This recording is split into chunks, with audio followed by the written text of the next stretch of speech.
ምክክር ኮሚሽኑ በስተመጨረሻ የኔን ሐሳብ ይዞልኝ አልመጣም። ምን አለ? ሙሰኞች በእድሜ ልክ እስራት እንዲቀጡ እንዲሁም ከሰራተኞች ላይ የተጣለው የደሞዝ ግብር እንዲቀነስ።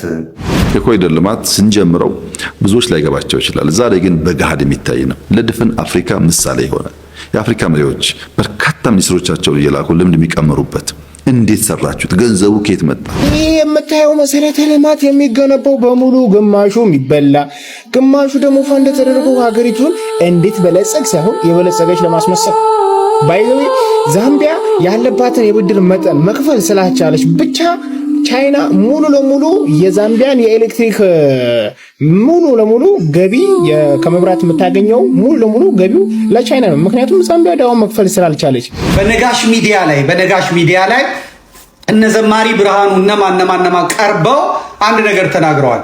በቤተ ክህነቱ በቤተ መቅደስ በምናምን በሙሉ ሰዶማውያን ሞልተዋል ብለዋል። እነዚህ ሰዎች ደግሞ ተንተርሰው ከሃይማኖት ውጭ ያሉ ሰዎች ምን ብለው መናገር ጀመሩ? ሰንተናቸውን እንዳ በቤተ ክርስቲያን ገብረ ሰዶማዊነት እንግዲህ የተለመደ ተግባር ቢሆን መጽሐፋቸው የሚያስተምረው ነገር ነው። ከሊቅ እስከ ደቂቅ ማለት ነው። ሊቀ ዲያቆናት ዘማሪዎች ናቸው በዚህ ተግባር ላይ የተገኙት ማለት ነው። ሰላም ጤና ይስጥልን። እንዴት አላችሁ? እንዴት ቆያችሁ? እንደተለመደው እነዚህን መረጃዎች አሰባስቤ መጣሁ። ተከታተሉኝ ዘንድ ጋበዝኩኝ። ላይክ በማድረግ ጀምሩ። ግድ የለም ከዚህኛው ዜና ልጀምር። እንግዲህ ሰሞኑን በተለይ በዚህ በማህበራዊ ሚዲያ ላይ በጣም እጅግ ሰቅጣጭ ነገሮችን እያየን ነበረ። ዛሬ ላይ አዲስ ነገር አለ ትላለች ጉርሻ ቤች የዘገበችው። የኢትዮጵያ አምባሳደር በሳውዲ አረቢያ መግለጫም ሰጥቷል። በሳውዲ በረሃ ውስጥ የሚኖሩ በህገወጥ መንገድ የገቡ ወደ ሀገሪቱ በግሩፕ ተደራጅተው ጥቃት አንዱ ግሩፕ ሌላኛው ግሩፕ ላይ ምክንያታቸው ባልታወቀ መደራጀት እጅግ አሰቃቂን ግድያ አንዱ ባንዱ ላይ ሲፈጽም ስለነበረው ሁኔታ መግለጫ አውጥቷል ይላል። እንግዲህ መረጃው እንደ መግለጫውም ከሆነ እንግዲህ እስካሁን ባለው ሂደት ውስጥ አንድ ተጠርጣሪ ተይዟል። ይህ ማለት ምናልባት ያ ነፍሰ ገዳይ እንግዲህ ተይዞ ሊሆን ይችላል ማለት ነው። ደስ ይላል መቼም ገዳይ እጅ ከፈንጅ ቢያዝ እሰየው ነው። ግን ነው ዞሮ ዞሮ ውሎ ቢያድርም መያዙ አይቀርም። ይህ አንድ ነገር ነው። ስለዚህ ነገሮች በሂደት በማጣራት ላይ እንዳለም ነው እንግዲህ መግለጫው እየዘገበው። ወደ ሌላኛው ደግሞ ደስ የሚል አንድ በማህበራዊ ሚዲያ እንግዲህ ሌላኛው በጣም ሰሞኑን በስፋት ሲዘገብ የነበረው የዚች እህታችን ጥቃት ነበረ። ስትመታሽ የነበረችው አስቆማ ፍርዶስና ሃኒ ናቸው ሁለቱ። ኦኬ፣ አንቺ ከማን ጋር ነው የተጣላሽው? እኔ ከሃኒ ጋር የተጣላሁት። ኦኬ፣ ምንድነው ግን የጸባችሁ መንስኤ? ያ በቃ በጓደኞችሽ እንዲህ ብለሽኛል እንዲህ ብለሽ አሉ ባሉሽ ነው የተጣላ ነው። ኦኬ፣ ከዛ በቃ ተኮራረፍን። ያው ይሄ ሁሉ ነገር የሚያደርስ ነገር አይደለም። እና ቤት ድረስ መጥቶ ማን ነው በር የከፈተላቸው? በሩ ይከፈታል። ሲጀመር በሩ ሲሾለክ ይከፈታል። ቆርቆሮ ነው። ማዘር አልነበሩም ቤት? ማንም አልነበረም ቤት። ማዘርም አልነበረችም። እንጀራ ልጋገር የሰው ቤት ሄዳ ነበረ። ጎረቤት ደግሞ ስራ ሄደው ነበር። እኔ ደግሞ ተኝቼ ነበር። አኒ ደግሞ ቤታችን ስለምትመጣ ጓደኛዬ ስለሆነች በር እንዴት እንደሚከፈት እንዴት እንደሚዘጋ ታውቃለች። ኦኬ፣ አሁን የደረሰብሽ ጉዳት ምናምን በአካልሽ ላይ የሚያምሽ ቦታ ምናምን ያ በዛ ሰዓት ደብቂያት ስለነበር በዛ ወዲያውኑ አልሄድንም ሐኪም ቤት። እሺ፣ ኦኬ። አልተናገርሽም? አዎ፣ ቤት አልተናገርኩም። እናቴ ከሰማች ደም ግፊት ስላለባት አጣጣለሁ ብዬ አልነገርኳት። ኦኬ። እና በወሩ እሷ ቪዲዮ ለቆት ስታየው ነው በወሩ ነው እቺ ያስመረመረችን። ያው በዛ ሰዓት ደህና ነሽ ተብያለሁ። ኦኬ። ሚዲያ ላይ ኦብሴ እንዴት አገኘች ሚዲያ ላይ እንዲፖሰት? ያው ግሩፕ ነበር መጀመሪያ ግሩፕ ላይ ተለቀቀው። ኦ የእናንተ የጓደኛ ግሩፕ ላይ ተለቀቁት ቀርጸውሽ? አዎ። ቪዲዮን ግን ለምን ፈለጉ መቅረጹ ነው? ያው መተናታል ሲሉ ቪዲዮ ካሌላችሁ ደግሞ አልመቱኝም ስለምን ማስረጃ ይሆናል ብለው ነው። ቪዲዮን እነሱ የቀረጹት በይዘ ጆሌን ለዳ ኢመኒ ልጆቹም ሕፃን ናቸው ማለት ተቀራራቢ እድሜ ላይ ናቸው ከኦፕሲቱ ጋር ማለት ነው።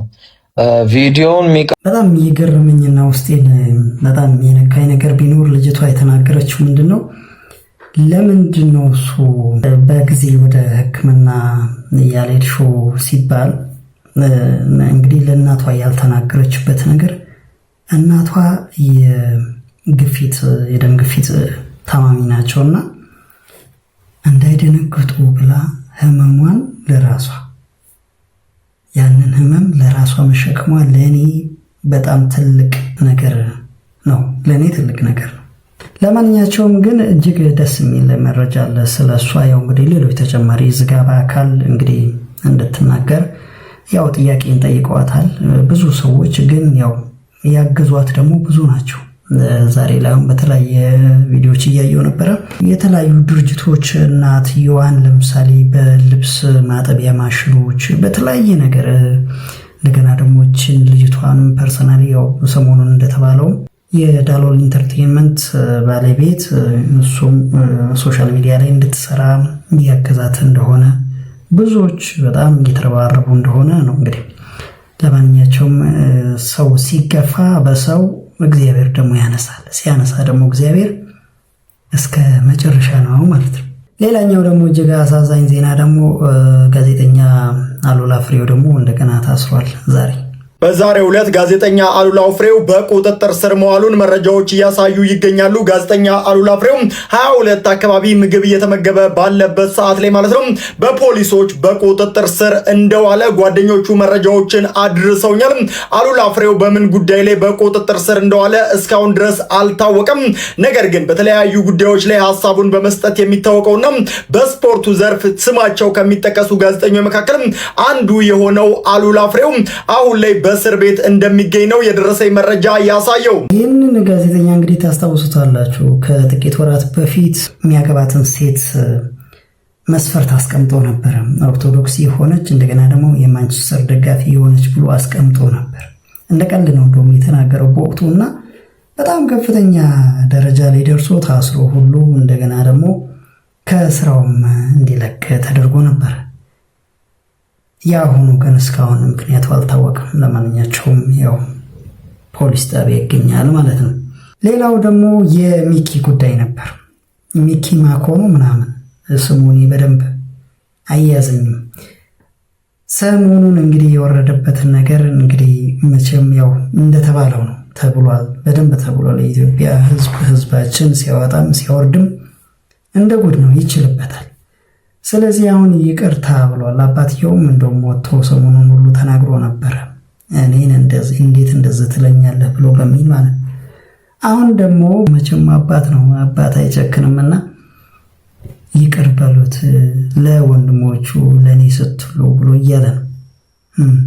ስሙ ለሱ ለተፈጠረበት ማህበረሰብ፣ ለሱ አድናቂዎች፣ ለሱ ወንድም ጓደኛ ቤተሰብ ይቅርታ አድርጉልኝ። ለኔና ለነዚህ ወንድሞች ስትሉ ለኔና ለሚያፈቅሩት ለሚወዱት ልባቸው ለተሰበረ ሰዎች ስትሉ እኔ እንዴት ብዬ ልናገር?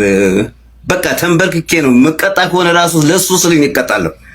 የሚቀጣው ነገር የምከፍለው ባይኖረኝም መቀጣ መስዋዕትነት መሆን የሚችል ከሆነ መስዋዕት ሆነለታለሁ። እሱ በደነበረበት ከፍታ የሚመለስም አይደለም። ይህንን ስድብና ጥላቻ ይህንን ጋጋታ እንዲያቆሙለትና ቢያንስ ምክርም ቢሰጡት በሚያጋጥመው አጋጣሚ ምክር ቢሰጥ ይሄ ሰው ለሀገር የሚያበረክተው አስተዋጽኦ እኮ ቀላል አይደለም እኮ በእውነቱ ከሆነ እኔ ታውቃለህ ለገማ ሽራፍ ሳንቲም አልፈልግምና ከዚህ አንፃር አባታችን እናቋርጦትና ወጣት ማባቴ እዚህ ያሉት ሁሉም ህዝባችን ይቅር ይላል። አሁን ለስለስ ብሎ ከገባ በጣም የዋህ ነው። ምንም ችግር የለም። የዋህ ህዝብ ነው፣ ይቅር ይላል። ግን ለወደፊት መማር የሚችል ብልህ ሰው ካለ ከዚህ ልጅ ይማራል ማለት ነው። በተለይ ማሱን አለመሳፈጥ ነው። ወደ ሌላ ጉዳይ ንግባ። አሁን ታበርሲሳ በጣም የምናውቀው ነው። እንግዲህ በብዛት የዘንድሮ ሽልማቷ ለእኔ ትገባለች፣ እኔን ምረጡ እያለ ነበረ። በእርግጥም ይገባዋል። ምክንያቱም ሌቦችን ነው እያጋለጠ ያለው። የሀገር መሰረትን የሚንድ ነገር ሌብነት ነው። ስለዚህ እኔ ያልኩትን የምክክር ሀሳቡ ላይ ቀርብ ይለናል። ምክክር ኮሚሽኑ በስተመጨረሻ የኔን ሀሳብ ይዞልኝ አልመጣም። ምን አለ? ሙሰኞች በእድሜ ልክ እስራት እንዲቀጡ እንዲሁም ከሰራተኞች ላይ የተጣለው የደሞዝ ግብር እንዲቀነስ ቃል። የምን የእድሜ ልክ ነው? ሞት ነው እንጂ ለምን ትሰስታለህ? ሞት መሆን አለበት። ያን ጊዜ ሀገራችን ሰላም ካልሆነ ታያላችሁ። ሌቦች እያየናቸው በሞት መቀጣት አለባቸው። ሀገራችን ላይ የጨከኑ እርስ በርስ እንድንባላ ምክንያት የሆኑ የተለያዩ ችግሮችን በመፍጠር ራሳቸውን ነፃ ለማውጣት ብቻ በሚሄዱበት ጉዞ ሀገሪቷን መቀመቅ ውስጥ እየከተቱ ያሉት ሌቦችና ሌቦች ናቸው። ሀገራችን ምንም አይነት ችግር የለባትም ከሌባ ውጭ። ሌባ መወገድ አለበት። ስለዚህ ጠንከር በል። ለምን የእድሜ ልክ ነው? ለምን እዛ አስረነው እንቀልበዋለን? እናስወግደዋለን እንጂ መወገድ አለበት በሚለው ተኩልን መመካከር። ይሄ ነው ጥቅም። መመካከር አለብን። ላሳለፍነውም ችግሮች ለሚመጡ ችግሮችም ክላሽ ይዘን ጫካ ከመግባት ይልቅ መንግስትም በወደ ሰፊነት ተቃዋሚዎችም በወደ ሰፊነት ቁጭ ብለን አንዲት ጠረጴዛ ላይ ቁጭ ብለን መመካከር አለብን። እንደዚህ አይነት ሪዛልቶች ያመጣል ማለት ነው። እንደ ግለሰብ እንደዚህ አይነት እንትኖች ሲመጡ ደስተኛ ነኝ። በግድያ በሚሉት ቀይሩልኝ። በግድያ በሞት ነው መቀጣት ያለበት። ላግዘ አደገች የተባለችዋ ቻይና በሙስና የተገኘን ሰው በሞት ትቀጣለች። በእርግጥ እንዴት እንደምትቀጣ ዝርዝር ያው ብዙ ጊዜ የሴኩሪቲ ጉዳይ እስከሆነ ድረስ ዝርዝር አይወጣም። ሰሜን ኮሪያ ትቀጣለች፣ ቪየትናም በደንብ ትቀጣለች፣ ኢራን በደንብ ትቀጣለች በሞት። ስለዚህ እኛ የድሆች የድሃ ሆነን እንደዚህ እየማቀቀን የምንኖር እንዴት ነው ይህ ህግ የማይጸድቅ? እንዴት ነው ይህ የማይደገም? ከህፃናት ላይ ነጥቆ ስማርትፎን የሚገዛ የሰሞኑ መረጃ ማለት ነው ደቡብ ክልል። ስለዚህ ይህ ነገር ሌብነት፣ በነገራችን ላይ እንደው ሌብነትን እኮ ቀለል እናደርገዋለን። እሱ ኖርማል፣ በቃ ኖርማል እናደርገዋለን። አይደለም ኖርማል አይደለም፣ ብልሹ አስተዳደር። ሁሉም የሚመነጨው ከሌብነት ነው። በቃ በአንድ ቃል መጨረስ እንችላለን። ስለዚህ ሀገር ሰላም ከሆነ መሆን ከፈለገች ሌብነትን የሚጸየፍ አንዳንዴ እኮ ኤርትራ ትበልጠናለች። በዚህ ኤርትራ ውስጥ ሌብነት የሚባል አይታወቅም ይላሉ። ሌብነት ሌሎችም ሀገሮች ያው እናውቃለን። ሌብነት ራሱ ምን እንደሆነ ሴንሱ ራሱ የማያውቋሉ። የሰው ዕቃ ዞር ብሎ የማያዩ እንኳን ሌላ ቀርቶ። ስለዚህ መንግስት ሆይ ይህንን ልክ አሁን ተበርሲሳ እንዳለው ጠበቅ አድርገህ ግፋበት ነው የምንለው። አለበለዚያ ልማት የለም። የኮሪደር ልማት ስንጀምረው ብዙዎች ላይገባቸው ይችላል። ዛሬ ግን በገሃድ የሚታይ ነው። ለድፍን አፍሪካ ምሳሌ የሆነ የአፍሪካ መሪዎች በርካታ ሚኒስትሮቻቸውን እየላኩ ልምድ የሚቀመሩበት እንዴት ሰራችሁት? ገንዘቡ ከየት መጣ?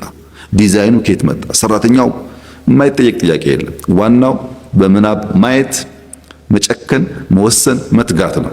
ይህንን ውጤት ያመጣ ነው በብዙ ድካም ነው። ብዙ አመራሮች ቦቴ አድርገው ቀን ከሌት ለፍተው የመጣ ውጤት ነው። እንዲሁ የመጣ ነገር አይደለም። አሁንስ ምንም ጥርጥር የለውም የኢትዮጵያ የከተማ ኮሪደር ልማት፣ የኢትዮጵያ የሪቨርሳይድ ፕሮጀክት ትንሽ ጊዜ ይፈልጋል። ገጠሩ የተበተነ ስለሆነ የገጠር ኮሪደርና ፕሮጀክቶቻችን ለአፍሪካ ምሳሌ የሚሆኑ የሚጨበጡ፣ የሚታዩ፣ ልብ የሚያሞቁ ስራዎች ናቸው። ግን ይህ ልማት ወይ እንግዲህ ልማትን የሚጠላ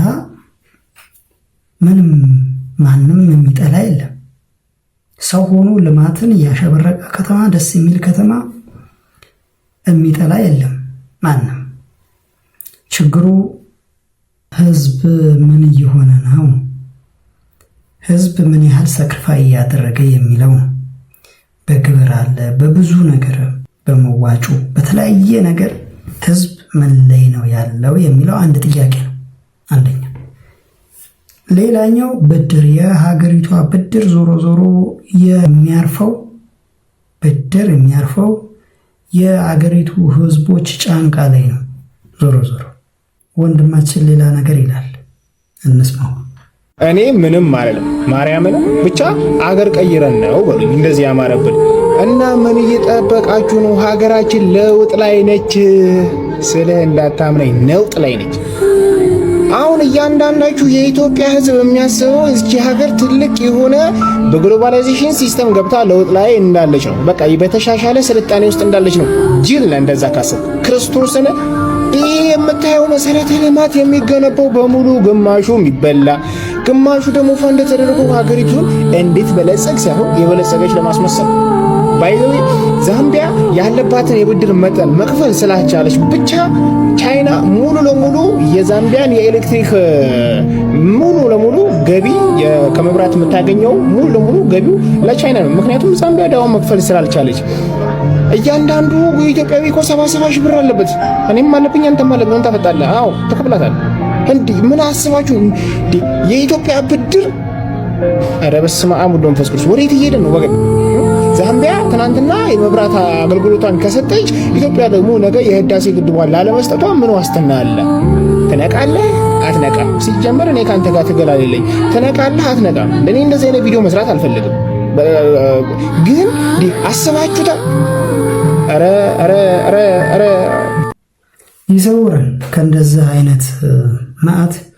በእርግጥ ከዚህ በፊትም አንድ የሚታወቅ ነገር ቻይና እንደዚህ አይነት አመል አለባት። ታበድርና ብድር መክፈል ያቃታት ሀገር ካለች መያዝ ያለባትን ነገር ትይዝና ሙሉ በሙሉ ትቆጣጠረዋለች። ከዛን እንደውም አልፎ ተርፎ ዜጎቿን ወደዛ ወደ ያዘችው ቦታ አምጥታ ታሰራለች የሚባል መረጃ አለ። ከእንደዚህ አይነት ይሰውራል። ለማንኛቸውም ብዙ ነገር እየሰራን አለ። ግን ደግሞ በጣም የናፈቀን ከዚህ ሁሉ በጣም የናፈቀን ሰላም፣ በጣም የናፈቀን ወጥቶ መግባት። የአዲስ አበባና የድሬዳዋ ጉዳይ ነው ዛሬ ሌላኛው አጀንዳ። አዲስ አበባ እንግዲህ በምክክር ኮሚሽኑ የቀረቡ ማለት ነው እነዚህ ለውሳኔ የቀረቡ ሀሳቦች በተለይ አዲስ አበባን በተመለከተ እነዚህ ምክረ ሀሳቦች አንደኛ አዲስ አበባ የፌዴራል መንግስት አካል ትሁን፣ ራሷን በራሷ ታስተዳድር የሚለው አንደኛው አማራጭ ነው ይላል። ሌላኛው ደግሞ የኦሮሚያ ክልል ከአዲስ አበባ ልዩ ጥቅም የሚለው ቀርቶ የጋራ ጥቅም በሚል ይስተካከል የሚለው ሌላኛው ምክረ ሀሳብ ሆኖ ሰፍሯል። ለውሳኔ የቀረቡ ገና አልተወሰነበትም። አዲስ አበባ የኦሮሚያ መቀመጫ መሆኗን በተመለከተ ደግሞ ሁለት ምክረ ሀሳቦች ተቀምጠዋል። እነሱም አንደኛ ክልሎች የራሳቸው ርዕሰ ከተማ መምረጥ እንዲችሉ በፌዴራሉ ህገ መንግስት ይካተት የሚለው አንደኛው ምክረ ሀሳብ በሆኑ ተነግሯል። አካል ተጠሪ እና ዋና መቀመጫና ርዕሰ ከተማ የሚሉ ቃላት በህግ ትርጉማቸው እንዲሰፍር ይላል ምክረ ሀሳቡ። አዲስ አበባ የፌዴራል ከተማ ብትሆንም ተጨማሪ ሌሎች ከተሞች ቢጨምሩ የአዲስ አበባን የወሰን ጥያቄ በተመለከተ ደግሞ የወሰን ማካለሉ ስራ እንዲቀጥል የሚሉ ተካተዋል። ሌላኛው ሀሳብ ማለት ነው። የድሬዳዋ ከተማን በተመለከተ ደግሞ ተጠሪነቷ ለፌዴራል መንግስት እንዲሆንና ህገ መንግስታዊ እውቅና ባለው ቻርተር ትተዳደር የሚል ምክረ ሀሳብ ቀርቧል ይላል። የአዲስ አበባና ድሬዳዋ ጉዳይ የትኛው ይጸድቃል የትኛው አይጸድቅም የምናየው ጉዳይ ይሆናል። እንግዲህ ደግሞ ነገር ወደዚህ ወደ ቤተ ክርስቲያኑ ወደ ቤተ ክህነቱ ጉዳይ እንግባ። ደግሞ እንግዲህ የቤተ ክህነቱ ጉዳይ ባለፈው በነጋሽ ሚዲያ ላይ ቀርበው እነ ዘማሪ ብርሃኑ ስለነዛ ሰዎች ክፉዎቹ ቤተ ክህነት ውስጥ ገብተው ቤተ መቅደስ ውስጥ ገብተው ቤተ መቅደስን እያረከሱ ነው ብለው መረጃ ሰጥተዋል። ዲያቆናት፣ ካህናት፣ ሰንበት ተማሪዎች በየትምህርት ቤቶቹ የቤተ ክርስቲያኗ ትምህርት ቤቶች ውስጥ ሁሉ አሉ ገብተዋል ብለው መረጃ ሰጥተዋል። ማስረጃው የታለ የሚል ጥያቄ በተደጋጋሚ እየተነሳ ነው። እኔ ባለፈው በዚህ ጉዳይ ላይ በተለይ ወንድማችን ሰለሞን ዘመጌት ነበር መጀመሪያ ጊዜ አንስቶ የታለ መረጃው የታለ መረጃውን አውጡ፣ አለበለዚያ ሌላ ነገር ነው፣ ሌላ ኢምፕሊኬሽን አለው ብሎ ነበር። እኔ በወቅቱ ያልኩት ምን ነበረ? እንደዛ አይነት ነገር ፐብሊክሊ ዝም ብሎ አይለቀቅም። ምክንያቱም ሰዎቹ በንስሐ ሊመለሱ ይችላሉ። ከዛን ደግሞ የራሱ የሆነ ፕሮሲጀር አለው ብዬ ነበር። አሁን ዘመድኩንም ይህ ነገር እንዴት ነው? አለመረጃ ነው ወይ? ቤተክርስቲያኗ ልታሰድቡ ነው ወይ? አለበለዚያ ሌላ አንድምታ ስላለው መረጃውን ቶሎ አውጡ። መረጃውን ሳይሆን ማስረጃው፣ ይቅርታ። በነጋሽ ሚዲያ ላይ እነ ዘማሪ ብርሃኑ እነማ ቀርበው አንድ ነገር ተናግረዋል። በቤተ ክህነቱ በቤተ መቅደስ በምናምን በሙሉ ሰዶማውያን ሞልተዋል ብለዋል። ታስረው ነው የተፈቱት እና በሚዲያው ላይ በድፍረት ወጥተው ተናግረዋል። እና ያንን ይዘው ሌሎች ሃይማኖት ድርጅቶች የኦርቶዶክስ እንዲሆናለች እየተባለ ነው። ስለዚህ ይሄን የተናገሩት ልጆች ይሄን የተናገረው ሚዲያ ስላለ እነዚህን የሆኑትን አካላት እናውቃለን ብለዋልና እነዚህ ልጆች ለሚመለከተው አካል ለሚመለከተው ክፍል ማቅረብ አለባቸው። አይ ካለ ደግሞ ለእኛም መላክ አለባቸው። ተልኮልናል የሚሉ በውጭ ያሉት እነ ቴዶ ዘሩፋይል ምናምን ካላሉ ማምጣት አለባቸው። ያልበለዚያ አየር ላይ ተወርቶ ማስታወቂያ ተሰርቶ ራሱን የቻለ አንድ አደገኛ አካሄድ ሊሆን ይችላል። የለም አይደለም። በየትኛውም ዘመን በየትም ቦታ ህገወጥ ስራ የሚሰሩ ኃጢአት የሚሰሩ ነውር የሚሰሩ አሉ። በዚህ መጠን ሚዲያ ውስጥ ቀርቦ ዲያቆናቱ፣ ካህናቱ፣ ጳጳሳቱ፣ መነኮሳቱ በዚህ ነገር እንደዚህ ሆኗል ብሎ ከተናገረ በኋላ ያም እናቃቸዋለን፣ በደፈናው አይደለም እናቃቸዋለን፣ እናናገራቸዋለን ከተባለ በኋላ ለእኛም ማቅረብ አለባችሁ። ሚዲያውም ይሄንን ይፋ ማድረግ አለበት። ይሄን ሚስጥር ካወጣ ነው ይሄን ሚስጥር የነገሩን ልጆች አደጋ ላይ ይወድቃሉ። ቤተ ክርስቲያንን አደጋ ላይ ጥለህ የሆነ ግለሰብ መረጃውን የሰጠኝ አደጋ ላይ ይወድቃል ማለት ይሄ ትክክል አይደለም። ስለዚህ ይሄንን በሰፊው መጣበታለሁ። የምንላቀቀው አይደለም። ዛሬ ምድረ የዋሃቢ እስላም ምድረ ምናምን ያንን ይዞ ይሄው ቤተ ክርስቲያን ውስጥ ያለውን ነገር ስሙ እያለ ነው። ከዚህ አለ እኛ ችግር ሲኖርብን ችግራችንን ገሌ ብለን የምንጋፈጥ ሰዎች ነን እና ይሄ ሰም ለበስ ቅኔ ምናምን እያደረግን የምናወራው ትክክል አይደለም።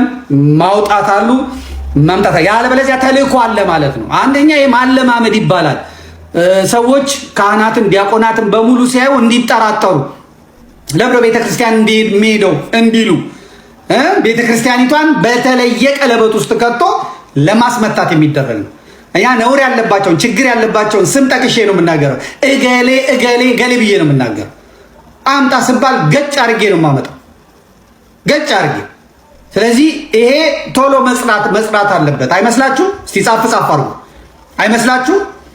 እነ ዲያቆን ብርሃኑ፣ ዘማሪ ብርሃኑ፣ ራሱ ነጋሽ በዳዳ ሚዲያ ይሄንን ይፋ ማውጣት አለባቸው። ይፋ አውጥታችሁ ነገሌ አባገሌ ዲያቆን ገሌ ይሄው ብላችሁ ማቅረብ አለባችሁ። ለምን አሰራችሁ? ለምን ፈታችሁ? ፈቶ ወደ ሚዲያ ለምን ለቀቃችሁ? አሁን መንግስቱ እያዘጋጀ ያለው ነገር አለ። በህገ መንግስቱ የጾታ እኩልነት ይምጣ በሚል ይሄ በሌሎች ሀገሮች የተደረጉትን ነገሮች አምጥቶ አብይ አህመድ ማስደሰት የሚፈልገውን አካል ለማስደሰት ሊያደርጋል። ይሄንን ጆሮአችን እንዲለማመድ ማድረግ ነውር ነው፣ ተገቢ አይደለም። በኢትዮጵያ ህግ መሰረት በወንጀለኛ መቅጫም በምኑ ይሄ ነውር ነው። ይሄንን ነውር እናውቃለን ብለ አደባባይ ከወጣ በኋላ ዝም ብሎ ማድበስበስና ሰድቦ ለሰዳቢ መስጠት ትክክል አይደለም። አልፋታችሁም፣ አልለቃችሁም። ወይ ለኔ አምጡ ወይ ለሌላ ስጡ ወይ እዛው ነጋሽ ሚዲያ ላይ እገሌ ብላችሁ አቅርቡ። ቤተክርስቲያንን አነውሮ ቤተክርስቲያንን አንገት አስደፍቶ ቤተክርስቲያንን እንዲናት ብሎ ምን ተስማምታችሁ እንደወጣችሁ ማናቅ። ለምን ተፈታችሁ? ያሰሯችሁ ሰዎች ለምን ፈቷችሁ? ፈቷችሁስ ነጋሽ በዳዳ ላይ ሄዳችሁ እንድታወሩ ምንድን የተፈለገው? መውጣት አለበት፣ በይፋ መውጣት አለበት። በደፈናው ገሌ ብሎ ያየሁትን መነኩሴ ያየሁትን ቄስ ያየሁትን ዲያቆን ሁሉ እንድጠራጠር ማድረግ ተገቢ አይደለም፣ ትክክል አይደለም። ስለዚህ ይሄንን ሐሳብ ሰተንበት እናልፋለን፣ በሰፊው እንመጣለን። ዘመድኩን ጠየቀ። እሱ ከጠየቀ ደግሞ ጠየቀ ነው። ስለዚህ ይውጣ ነው እየተባለ ያለው። አለበለዚያ ቤተክርስቲያኑን በኃይለኛ ይጎዳል ነው። በነገራችን ላይ ዲያቆን ሲራክም ይህንን ጉዳይ ሲጠይቅ ነበረ። አውርቶ ወዴት ነው እሱ የሚሄደው? አለመረጃ ነው እንደ ሲወራ የነበረው አለማስረጃ፣ መረጃና ማስረጃ አለማስረጃ ነው ወይ ሲወራ የነበረው? ስለዚህ ያው ማስረጃ ከሌለ ደግሞ ቤተክርስቲያኗን ወደ አላስፈላጊ ነገር መክተት ነው። ልክ ዘመድኩ እንዳለ እነዚህ ሰዎች በነጋሽ ሚዲያ የቀረቡና ቤተክርስቲያን ውስጥ በጣም ብዙ ግብረ ሰዶማውያን ካህናት፣ ዲያቆናት እንዲሁም ደግሞ ያቋቋም መምህራን ተፈጥረዋልኝ። እንዲሁም ደግሞ አንድ ፈረንጅ መጥቶ አንድን ያቋቋም መምህር በክሎ መምህሩ ደግሞ ተማሪዎቹን ሁሉ በኩላቸው ይባል ብለው ሐሳባቸውን እዚህ ላይ ሲገልጡ ያለምንም ማስረጃ ሲናገሩ ሰማዋቸው። እነዚህ ሰዎች ደግሞ ተንተርሰው ከሃይማኖት ውጭ ያሉ ሰዎች ምን ብለው መናገር ጀመሩ? ሰንተናቸውን እንታ በቤተ ክርስቲያን ግብረ ሰዶማዊነት እንግዲህ የተለመደ ተግባር ቢሆን መጽሐፋቸው የሚያስተምረው ነገር ነው። ከሊቅ እስከ ደቂቅ ማለት ነው። ሊቀ ዲያቆናት ዘማሪዎች ናቸው በዚህ ተግባር ላይ የተገኙት ማለት ነው። ቤተ ክርስቲያን አገልጋይ ተብለው እንግዲህ ይህን ነገር የሚተገብሩ ከሆነ ቤተ ክርስቲያን ይህን ነገር የምታስፋፋ ከሆነ አገራችን አሳሳቢ ሁኔታ ላይ ነው ያለው በቤተ ክርስቲያን ምክንያት ማለት ነው። በቤተ ክርስቲያን አስተምሩ ያው ስላለ ምን ማለት አይደለም በክርስትናው ዓለም። ስለዚህ ከነዚህ ሐሳብ ተነስታ እቺ የተሸፈነች ማትታይ ሴትዮ ቤተክርስቲያኒቷ ደፋሪ ናትኝ መጽሐፍ ቅዱሳም እንዲሁ ይናገራል ብላ ያሰት ትርክትና ከነዚህ ሰዎች ያገኘችውን ንግግር ተቀብላ በዚህ ልክ ቤተክርስቲያን ስትፈርጅ ሰሟት። ለዚህ መልስ በእርግጥ መልስ የተሰጣት ከራሳቸው ሃይማኖት የሆነ ሰው ኦርቶዶክስ እንዲህ አይነት ነገር በኃይለኛው እንደምትጸየፍ ነው። እንግዲህ ቪዲዮ እንዳይረዝም ነው የቆረጥኩት እንጂ ከዛው ከራሷ ሃይማኖት የሆነ በትክክል እንደመለሰላት ነው እንግዲህ እዚህ ቪዲዮ ላይ እየተናገረ ያለው ወንድማችን። አሁንም ቢሆን የተጠየቀው ጥያቄ እንግዲህ የመጣበት አቅጣጫ የተለየ ስለሆነ ሲቻል እኔ በተቻለኝ መጠን እንግዲህ መጀመሪያ እንዳልኩት ነው። መጀመሪያ ምንድነው ያልኩት? ይህ የግለሰቦችን መረጃ በተለይ ደግሞ እንደዛ አይነት ነገር ሰውን ኃጢአት መግለጥ አላስፈላጊ ነው። አስተምሮትም አይደለም፣ የቤተ ክርስቲያኑ አስተምሮትም አይደለም። ስለዚህ ከዛ አንፃር ንስሐ ቢገቡስ እነዚህ ሰዎች በቃ እንዲስማቸው እንትን ብሎ ለምን እንደዚህ ከሚሆን በውስጥ የሚያልቅበት ቢሆን ሰየው። ነገር ግን ሌላ ተንኮል ያለበት ስለመሰለ አሁን ነጋሽ ወንድማችን ነጋሽ በጣም ትላልቅ ስራ እየሰሩ ያሉ እነ ዘማሪ ወሬ ሌሎችም። ስለዚህ በግልጽ ወጥተው ቢያንስ ማብራሪያ መስጠት አለባቸው። ይህ ነው። አመሰግናለሁ እንግዲህ